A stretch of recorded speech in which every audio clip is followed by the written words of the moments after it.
Hello everyone, welcome to CAG Adda 24। आज है 8 सितंबर 2024 और आज के दिन से रिलेटेड जितने भी इम्पोर्टेंट करंट अफेयर्स करेंगे वह सब हम इस वीडियो में डिस्कस करेंगे। तो चलिए शुरुआत करते हैं हमारे इस वीडियो की। तो आज का हमारा पहला करंट अफेयर है खेल उत्सव 2024 से रिलेटेड।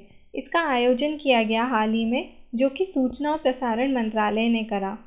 ये जो आयोजन है ये दिल्ली के मेजर ध्यानचंद स्टेडियम में और जवाहरलाल नेहरू स्टेडियम में किया गया। इसका पहला संस्करण में 4 खेलों को शामिल किया गया था। कौन कौन से खेल थे वो? क्रिकेट, हॉकी, बैडमिंटन और टेबल टेनिस। ठीक है। इस कार्यक्रम में मंत्रालय के करीबन 200 से अधिक अधिकारी और कर्मचारियों ने भाग लिया था। ये दुनिया का दूसरा सबसे बड़ा खेल उत्सव माना जाता है ओलंपिक के बाद। दूसरी न्यूज़ पर चलते हैं। एशियाई तट रक्षक एजेंसियों की बैठक हुई है हाल ही में, 20वीं बैठक हुई है। इस बैठक का नाम है एशियाई तट रक्षक एजेंसियों के प्रमुखों की बैठक, जिसे इंग्लिश में कहते हैं HACGAM। इसका फुल फॉर्म याद रखिएगा। कई बार क्या करते हैं एग्ज़ाम में ये नाम दे देते हैं, चाहे वो हिंदी वाले हो चाहे वो इंग्लिश वाले हो, उनको ये शॉर्ट फॉर्म में लिख के आ जाता है और फुल फॉर्म पूछ लिया जाता है, तो ये नाम से भी याद रखिएगा। तो ये जो बैठक हुई है ये 2 से 6 सितंबर 2024 के बीच आयोजित की गई, जो कि कहाँ की गई? तो दक्षिण कोरिया के इंचियोन में। इस बैठक को किस लिए बुलाया गया? ये कुछ प्रमुख मुद्दों पर चर्चा करने के लिए इस बैठक को बुलाया गया था, जैसे कि समुद्री कानून प्रवर्तन, समुद्री सुरक्षा और संरचना, समुद्री पर्यावरण संरक्षण और अवैध तस्करी का मामला। आगे चलते हैं। HACGAM, इसके बारे में थोड़ा जान लेते हैं। तो इस फोरम में भारत की भागीदारी एक बड़ी बात है, खासकर कि हिंद प्रशांत क्षेत्र में सहयोग की बढ़ती आवश्यकता के साथ इसमें भाग लेना ज़रूरी है। भारतीय तटरक्षक बल ने दक्षिण कोरियाई तटरक्षक बल के साथ अपनी 12वीं द्विपक्षीय बैठक भी की थी, जिसमें समुद्री सुरक्षा और संयुक्त अभियानों पर ध्यान केंद्रित किया गया था। अब इसमें कितने मेंबर्स हैं? तो इसमें 23 सदस्य देश हैं, मतलब टोटल 23 कंट्री इसमें शामिल हैं। वो कौन कौन सी हैं इनका नाम मैंने यहाँ लिख दिए हैं, आप एक बार इसको पढ़ लीजिएगा।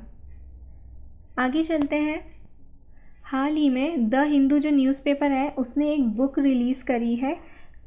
कौन सी? जो कि इसरो पर लिखी है उन्होंने, कॉफ़ी टेबल। तो इस बुक को रिलीज़ किया है इसरो ने। ठीक है। ये जो बुक है ये अंतरिक्ष एजेंसी और उसके मिशनों से संबंधित जानकारी का एक बहुत अच्छा कलेक्शन है। इसमें इसरो से रिलेटेड जो जानकारी है उसके बारे में लिखा गया है, मतलब अब तक की जो हिस्ट्री है उसके बारे में एक बहुत अच्छा ये कलेक्शन है। इसलिए इसरो ने इसको लॉन्च करने का फैसला किया और 5 सितंबर के दिन जो इसरो के अध्यक्ष हैं S सोमनाथ, उन्होंने इस बुक को लॉन्च किया। तो इस बुक का नाम याद रखिएगा। क्या नाम है? कॉफ़ी टेबल बुक इसको बोलते हैं। लेकिन इसका नाम क्या है? तो exploring new frontiers to the moon, the sun and beyond, ये इसका नाम है। नेक्स्ट न्यूज़ पर चलते हैं।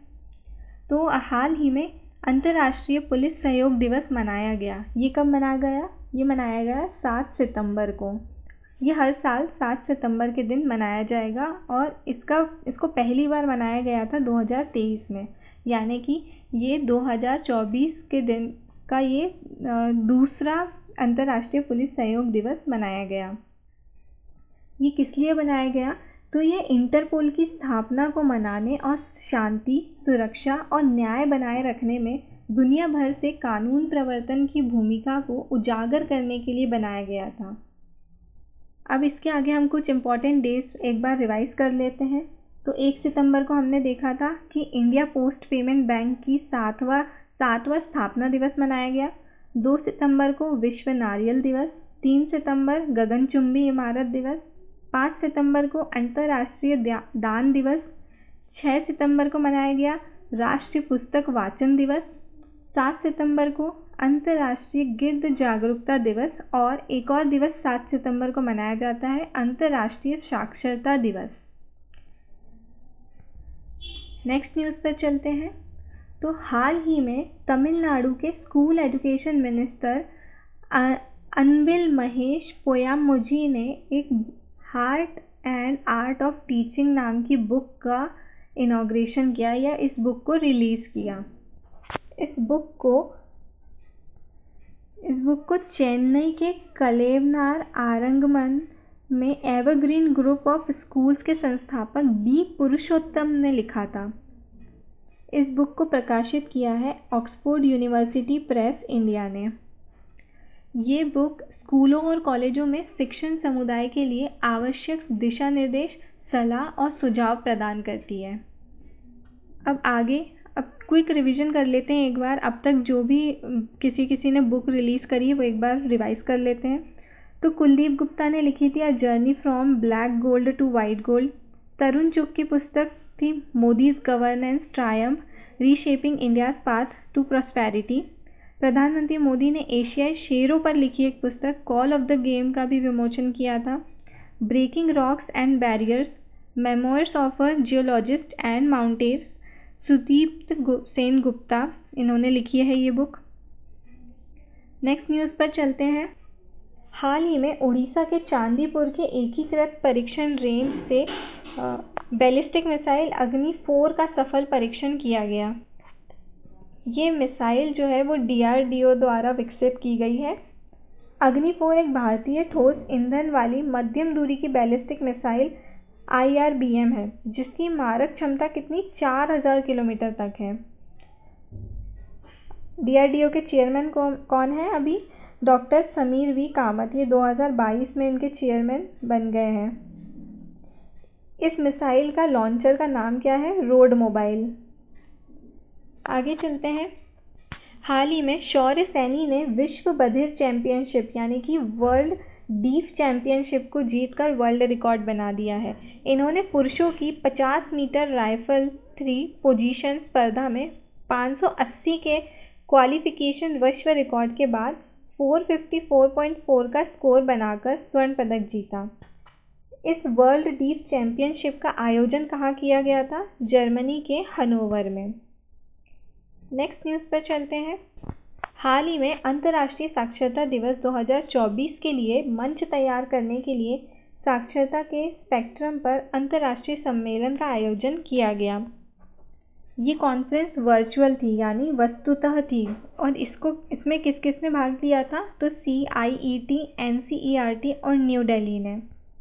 ये कॉन्फ्रेंस श्री संजय कुमार के अध्यक्षता में की गई थी, जो कि DOSEL के सेक्रेटरी हैं। इस कॉन्फ्रेंस की थीम याद रखिएगा, promoting multilingual education, literacy for mutual understanding and peace. Hindi भी नाम इसका दे दिया है मैंने थीम का, लेकिन इंग्लिश में पूछ ली जाती है ज़्यादातर, तो ये इंग्लिश वाला भी याद रखिएगा। नेक्स्ट न्यूज़ पर चलते हैं। तो हाल ही में रणधीर सिंह बने हैं एशियाई ओलंपिक परिषद के पहले भारतीय अध्यक्ष। एक बार और क्विक रिवीजन। शरद कमल को ITF फाउंडेशन का राजदूत नियुक्त किया गया। नीरज चोपड़ा और आयुष्मान खुराना को फिक्की यूथ आइकन नामित किया गया। नेपा लिमिटेड के CMD के रूप में अरविंद वढेरा को शामिल किया गया। दलजीत सिंह चौधरी को BSF का नया DG नियुक्त किया गया। RS भाटी को CIF का DG नियुक्त किया गया। श्रीराम कैपिटल प्राइवेट लिमिटेड में सुभाश्री को अपना MD और CEO नियुक्त किया गया। B श्रीनिवासन को नया NSG महानिदेशक नियुक्त किया गया। नेक्स्ट न्यूज़ पर चलते हैं। हाल ही में ब्राज़ील का स्वतंत्रता दिवस मनाया गया है। ये कब मनाया गया? 7 सितंबर को। ये 1882 में ये पहली बार मनाया गया था, क्योंकि पुर्तगालियों से इनको आज़ादी मिली थी उस दिन, इसीलिए ये दिन मनाया जाता है। अब एक बार और क्विक रिवीजन। ब्राज़ील के सुप्रीम कोर्ट ने सोशल मीडिया प्लेटफॉर्म X को निलंबित किया। अगली G20 की अध्यक्षता ब्राज़ील करेगा। वीज़ा द्वारा Brazil K fintech platform Pismo को $1 अरब में खरीदने की घोषणा की गई। ब्राज़ील अब अंतर्राष्ट्रीय सौर संगठन का पूर्ण सदस्य बन गया है। ब्राज़ील के landscape garden city of Burle Marx को यूनेस्को की विश्व धरोहर सूची में शामिल किया गया।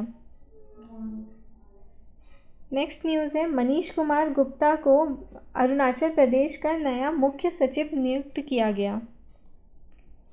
अब ये अपॉइंटमेंट से रिलेटेड न्यूज़ थी, तो एक बार क्विक रिवीजन कर लेते हैं जितने भी अब तक के अपॉइंटमेंट हुए हैं या नियुक्तियां हुई हैं उनके बारे में। अरुणाचल प्रदेश से रिलेटेड जितने भी इम्पोर्टेंट अफेयर्स हैं, करंट अफेयर्स, वो एक बार रिवाइज कर लेते हैं। अनुसूचित साधनों को रोकने के लिए अरुणाचल प्रदेश में विधेयक पारित किया गया। अरुणाचल प्रदेश पहला उत्तर पूर्वी राज्य बना जिसने 100% घरेलू नल जल कनेक्शन स्थापित कर लिए हैं। अरुणाचल प्रदेश में तवांग चू टाइड्स इंटरनेशनल कयाकिंग चैंपियनशिप 2024 का आयोजन किया गया। पवन कुमार सैन को अरुणाचल प्रदेश का मुख्य निर्वाचन अधिकारी नियुक्त किया गया।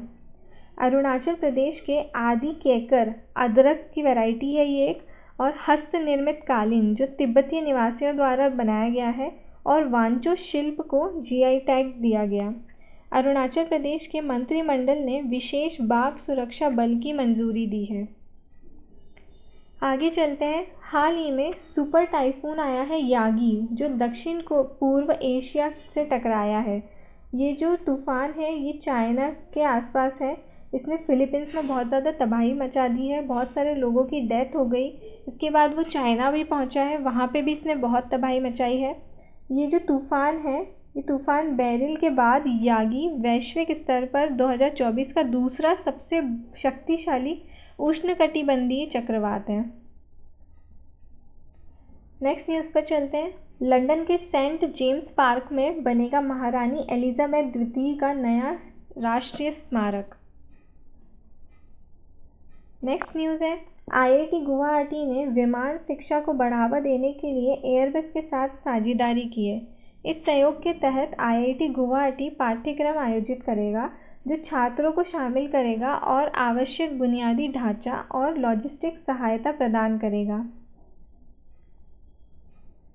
अब आईआईटी से रिलेटेड जो भी टॉपिक्स हैं उन्हें एक बार रिवाइज कर लेते हैं। तो आईआईटी दिल्ली के नए कैंपस का उद्घाटन अबू धाबी में किया गया।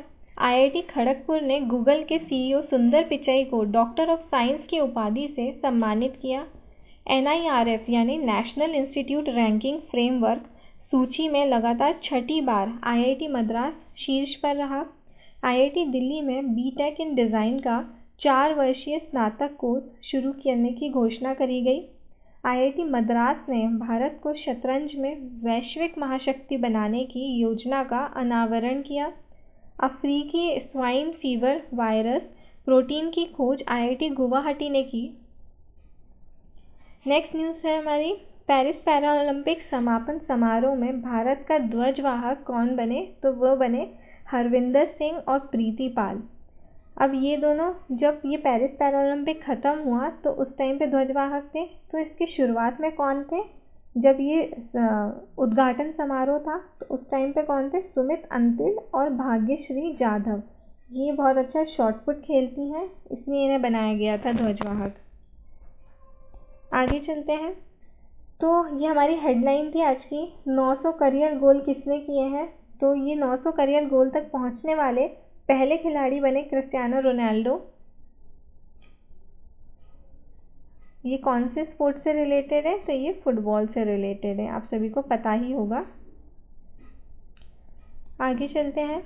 हिमाचल प्रदेश के विधानसभा में दल बदलुओं के लिए पेंशन समाप्त करने वाला विधेयक पारित किया गया है। महाराष्ट्र सरकार ने $10 बिलियन की सेमीकंडक्टर फैब यूनिट को मंजूरी दी। अब एक बार महाराष्ट्र से रिलेटेड जितने भी करंट अफेयर्स हैं उन्हें रिवाइज कर लेते हैं। तो मुख्यमंत्री युवा कार्य प्रशिक्षण योजना महाराष्ट्र सरकार ने शुरू करी। हाल ही में छत्रपति शिवाजी महाराज का हथियार बाघ नख, मतलब जो बाघ है उसका नाखून, वो हाल ही में लंदन से मुंबई लाया गया। मनोज सौनिक को महारेरा के अध्यक्ष के रूप में नियुक्त किया गया।